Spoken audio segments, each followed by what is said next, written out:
Good evening, I'm Marivelle Tarouk. Toronto police are investigating the first fatal pedestrian crash of 2020.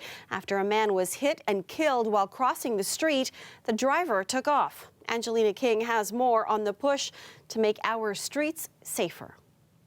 Evidence left behind at a hit and run serves as a reminder of the dangers experienced on Toronto streets. Last night, a 65-year-old man was hit and killed while crossing Jarvis Street near Gerrard. The driver took off. We need video evidence as always. We find that furthers our investigations very quickly. So here is a blind intersection. Pedestrians could be coming by.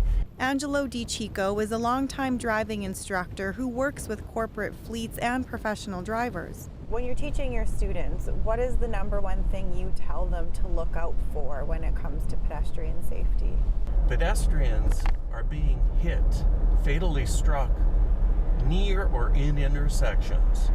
And drivers forget that they should be anticipating pedestrians at every single intersection. Scanning left, center, right before you get to the intersection, not at the intersection or as you go through.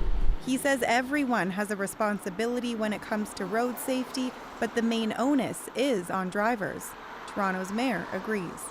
The key to it is to have drivers slow down and pay more attention, but also for us to move forward as we're going to do in 2020 with automatic speed enforcement, with intersection redesign, with speed limit changes. This year, the city will be installing 50 speed enforcement cameras and a new traffic enforcement unit dedicated to cracking down on dangerous driving will be out on the streets.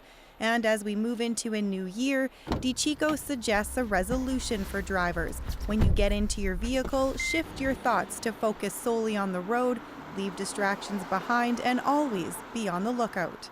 Even though I can't see any pedestrians, I'm going to slow down and stop at the correct place as if there was a pedestrian. And lo and behold, there's a cyclist now that I could not see before. In 2019, more than 1,100 pedestrians were hit by vehicles in Toronto. That's about 3 people a day, and according to police statistics, 39 of them died. Angelina King, CBC News, Toronto. And a similar tragic incident in Brampton overnight, where a 16-year-old girl was killed in a hit and run. Emergency crews were called to the area of Queen Street and Cherry Crest Drive just after midnight. Police say the teen was critically injured in the crash and found lying in the roadway by a motorist. Investigators say the driver who hit her fled the area without stopping to help the victim. 16-year-old Diana Manon was rushed to hospital with life-threatening injuries, where she later died. That investigation is ongoing. Major Collision Bureau will be doing an extensive investigation. They'll be doing measurements and looking for any evidence that may assist the investigation in identifying any involved persons or vehicles. Police are now urging the driver to consult with a lawyer and come forward. They're asking anyone who has any information or security camera video to call investigators. The matriarch of the Ford family has died. Diane Ford, mother of Premier Doug Ford and former Toronto Mayor Rob Ford, passed away today after battling cancer. Diane Ford was surrounded by family and friends in Etobicoke at the time of her death. Her support for her sons was regularly evident during Rob Ford's time in office as mayor of Toronto and as his brother Doug campaigned for premier of the province. She hosted the very popular annual barbecue Ford Fest in her backyard every year. A statement released by the Premier's office says Mrs. Ford was an active member of her community who supported numerous charitable causes, but most of all, she was the rock for her family, especially her 10 grandchildren. Diane Ford was 85 years old. A funeral was held today for Marilyn Lastman, the wife of former Toronto and North York Mayor Mel Lastman. Friends and family gathered at Benjamin's Park Memorial Chapel to say their goodbyes. Marilyn Lastman died last week. The 84-year-old was well known for her work with a number of local charities. She was treated for cancer back in 2000.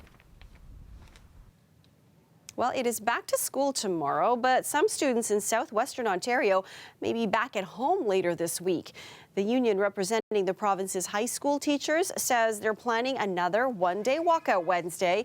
It'll affect 9 school boards, including Peel, Niagara, and several around London. This would be the 4th walkout since the job action began in late November. Talks between the union and the province are set to resume again this month after breaking off in mid-December. According to the union, the main issues are class sizes, mandatory online courses, and funding cuts. The Education Ministry says the main issue is compensation. Well, it's time for our first check of the weather tonight, and let's check in with Marta. So saw quite a bit of that snow falling in downtown Toronto this evening. Yeah, but it's pretty much over. That clipper passing on through, bringing some of that snow. I mean, looking at Sunday overnight, it's going to continue a little bit, but it's pretty much well done. As I mentioned, Toronto, 0 degrees. In London, it's 0. In Windsor, you have that mix. Now, taking a look at Toronto overnight, it feels like -5. For this time of year, the daytime high should be -2. So by Monday, it's actually +2. So above seasonal, which we've seen pretty much this whole month, and even coming in out of the new year, out of the previous year rather, into these mild temperatures. Now, Pearson Airport recorded up to 3 centimeters of snow, so not too much. And as I mentioned, that clipper's already kind of moving out. Behind it, we do have some of that lake effect that's going to be coming off of the shores of Lake Huron, Georgian Bay, so you could see gusts of up to 60 kilometers per hour, which means that there's higher chances of more snow in those areas, 5 to 15 centimeters off the shores of Georgian Bay, and then in through the GTA, 2 to 5 centimeters. And we've already seen, as I mentioned, at Pearson Airport, 3 centimeters of snow. So tomorrow, people celebrating Christmas will have a white Christmas Eve. All right, nice for them. Thanks, Marta. Well, a thrilling comeback by Canada to capture gold at the World Junior Hockey Championship today. In comes Thomas to the check. Moved it, but he scores! Akil Thomas has given Canada the lead with less than 4 minutes to go in the 3rd period. That was Toronto's Akil Thomas with the decisive goal in the 4-3 win over Russia. It completed a stunning turnaround. The Canadians trailed 3-1 with less than 9 minutes left. The victory was also redemption for the team after a humiliating 6-0 loss to the Russians in group stage play earlier. Canada has now won the annual Under-20 tournament 18 times. The World Juniors Tournament gives Canadians a good look at some of pro hockey's next big stars. One of them on the ice today, 18-year-old Alexis Lafreniere. He's poised to go high in the NHL draft, but today was about winning gold, and his hometown celebrated with him. Jayla Bernstein was there too. It was a shaky start for Team Canada, but they kept at it and won gold to fans' delight here in the Czech Republic and back home. Outstanding work by Lafreniere. Here, about half an hour north of Montreal in Saint-Eustache, locals came out to this sports bar to watch the game and also to cheer on their local hometown star, Alexis Lafreniere. On voulait absolument voir le début avec notre joueur préféré, Lafreniere. He says they had to come out to see their favorite player, Lafreniere. The 18-year-old star winger is the projected first overall pick in the 2020 NHL draft. Team Canada lost him to a knee injury earlier in the tournament. Fans here were happy to see him back on the ice. Oh oui, oh oui, oh oui, oui. On va être gagnant. He says they're certain to win. Lafreniere is so talented. In his hometown, Lafreniere isn't just some star. He's a local boy. Matteo Pianta used to play with him when they were kids. It's nice to see him. He's excelling. He has 3 games, 8 points, so it's pretty good. Proves that he's one of the best. He proves that he's supposed to be the first pick overall. She says her daughter is friends with Lafreniere, and they'll no doubt be chatting after the game. She says he's a local kid. He's exciting not just for locals, but for analysts as well. Whoever drafts him is going to be really lucky. It's a really strong 2020 draft, and I think he'd be first overall in most drafts. But the fact that he's the top prospect for this year, that's huge because he's going to be a game changer for whoever picks him. These hometown fans couldn't agree more. Can't wait to see him play in the NHL. He played a great game today, and we're glad we won that gold medal. Let's go, Canada! Nice win! Jayla Bernstein, CBC News, Saint-Eustache, Quebec.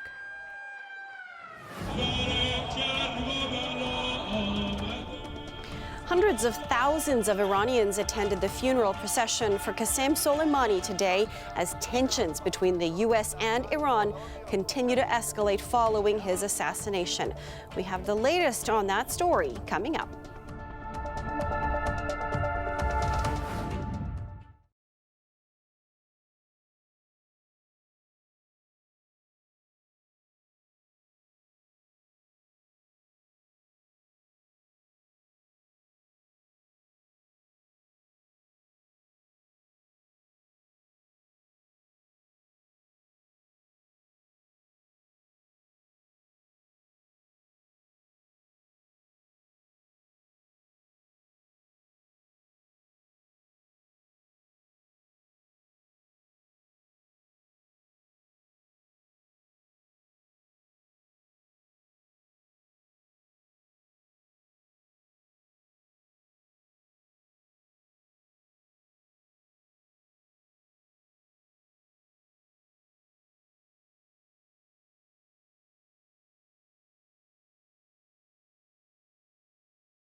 Tensions are flaring amid the fallout from the U.S. assassination of Iran's top military man. NATO countries are concerned about possible reprisals by Iran.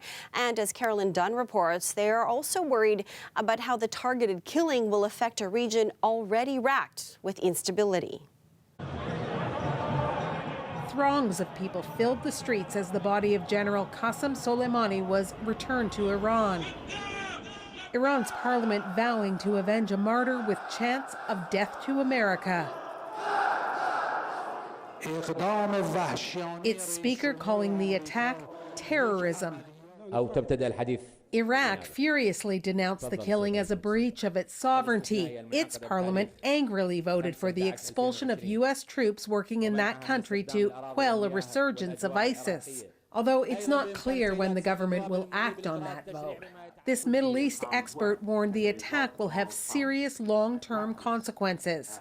What President Trump did is to risk and endanger American lives throughout the Middle East and probably beyond.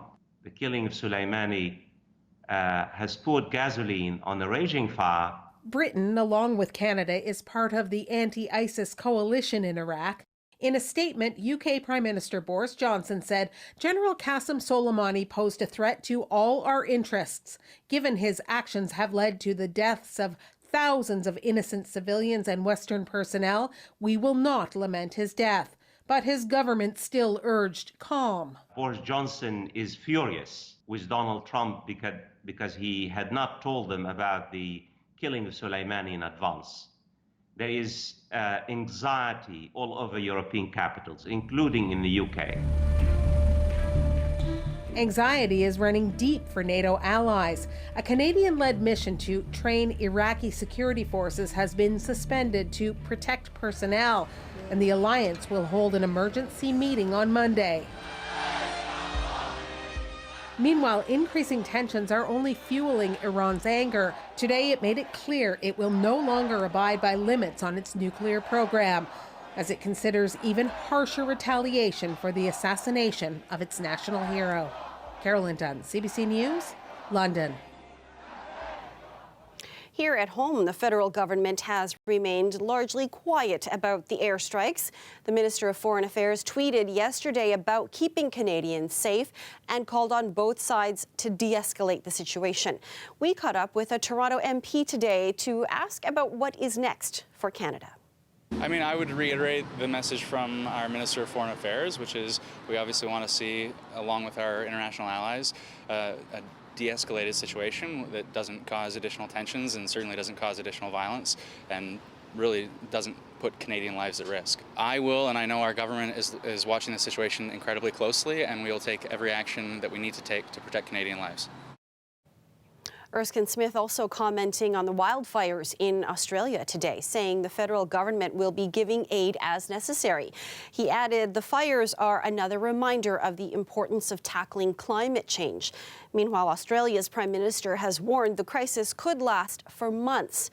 Firefighters finally caught a break today with cooler temperatures and some rain, but weather conditions are expected to worsen in the coming days. CBC's David Common reports. Fire in Australia has been unrelenting for months, leaping highways, consuming hundreds of homes and millions of acres. Horrifyingly, it is estimated to have killed 500 million birds, reptiles, and mammals. Burned many others, some from already struggling populations. And each day brings a new story of loss.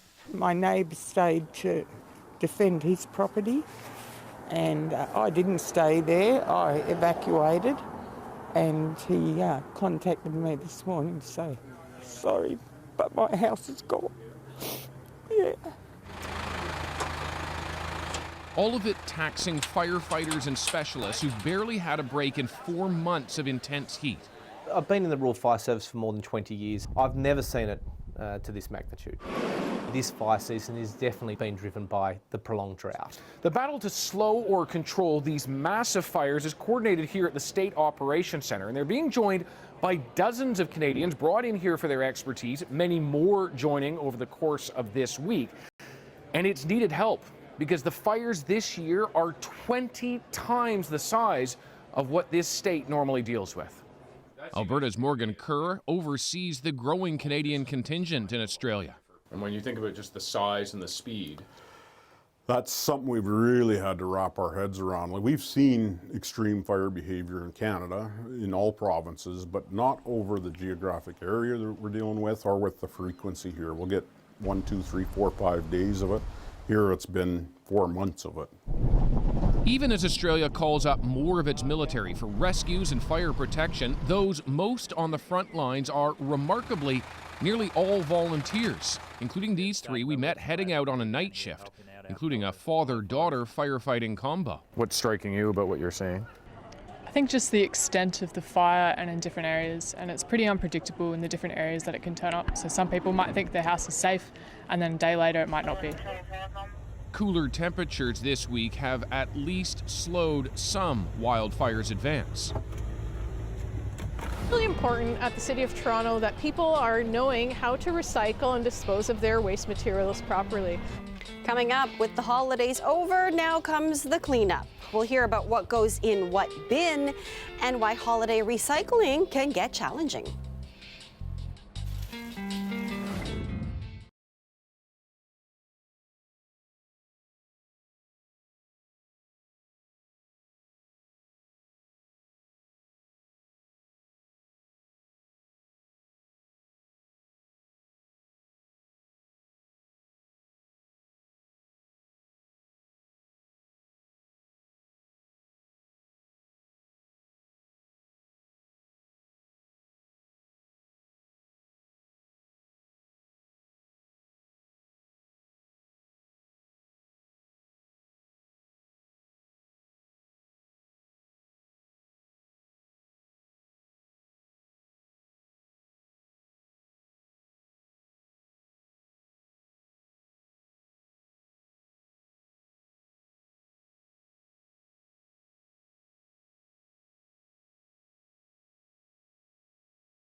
The end of the holidays may bring a sigh of relief for some, but for many across the city, the cleanup begins now.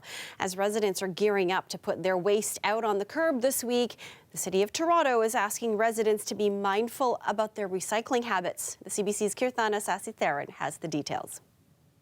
Tinsel, plastic trays, wrapping paper, orange crates. You probably have a lot of waste lying around after the festive season, but where does it all go? That's where the confusion lies. For some residents like Tom Seliotis, recycling involves one crucial rule. Having just that recyclable symbol or recycled symbol fools people into thinking that it's actually recyclable when it's actually just made out of recycled material. Doesn't necessarily mean the same thing. The City of Toronto is urging residents to avoid dirty recycling. That means recyclables need to be cleaned out to be processed properly. Things like the tinfoil. They're also encouraging people to sort through the holiday trash before throwing it in the bin. For Annette Sunovietz with the City of Toronto, that includes knowing how to package recyclables. We need to be able to see that it's clean recyclables in the bag, so we ask that you put it in a clear, transparent bag and not in a black garbage bag if you have extra recycling. It's also important to find new ways to reuse items. You could place it in the top of another gift bag instead of just throwing them into the trash.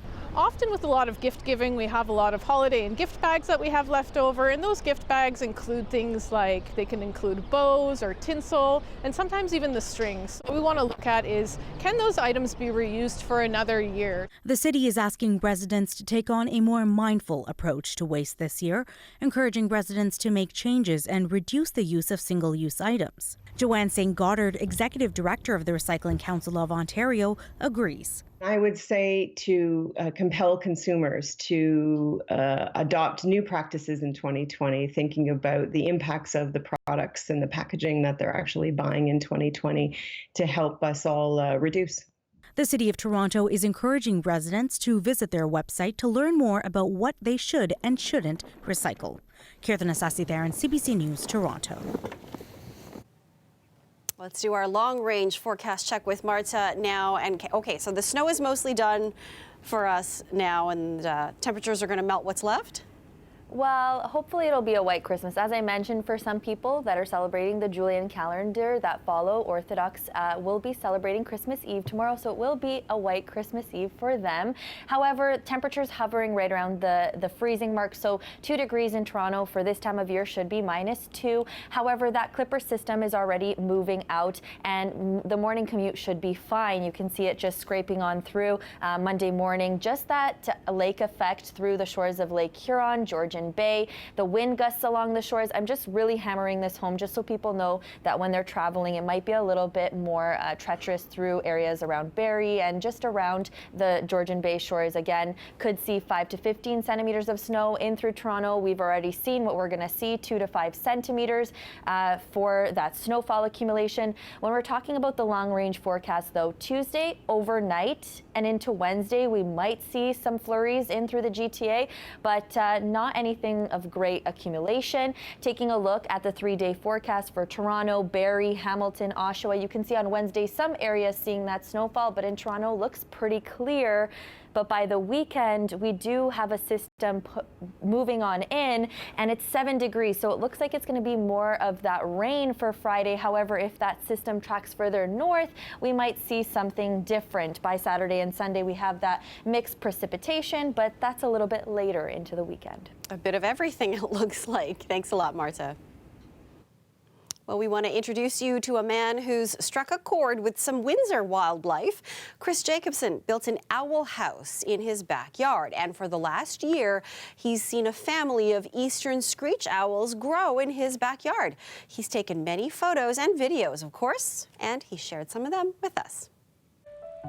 Screech owls are predators, and they do hunt other birds, and other birds will mob them and cause a commotion and try to scare them out of the area. And then one night we heard a commotion in the tree, and there was blue jays harassing a family of them, and figured, well, if they're here, we'll build a house for them. She moved in November 2018. You know, she comes and goes. In the morning, she's roosting outside, but at night she goes and hunts. So we watched that pretty much until spring, or actually until about March, and then we saw another owl show up, and we figured, well, something's going on in the house. And then we didn't see her for quite a while. We thought maybe she'd gone somewhere or something happened to her, but it turned out she was probably sitting on her eggs, and the male would come at night and feed her. And then we all of a sudden saw a bunch of owlets come out of the house one day, and we watched them for a few weeks, and then they fledged. Theory is that if the nest was successful, she'll make another nest next year. It's really kind of a cool thing. You know, we're close to the trail, we're close to the lake, so we do see nature, but to have that in your backyard is pretty special. I don't think that people actually realize how much nature is around them every day. You think that because you live in the city, those things only happen out in the county or up north. And I think people, if they open their eyes a little bit more and did a little bit more research, that they could see that nature is all around them. We're recent empty nesters, so but we do have a grandchild who comes and wants to see the hoo-hoo. But I would say, you know, anybody who enjoys nature, if they set one up and they got a good vantage point, I think they'll enjoy it. We sure enjoyed that, and that is our show for you tonight. Thank you for watching. As we go, we want to leave you with a special event in Etobicoke today. The Toronto Maple Leafs held their 42nd Skate for Easter Seals Kids, raising funds for programs and services for children with physical disabilities across the province. Certainly a lot of fun and autographs to go around. Have a great night, everyone, and a great week. Good night.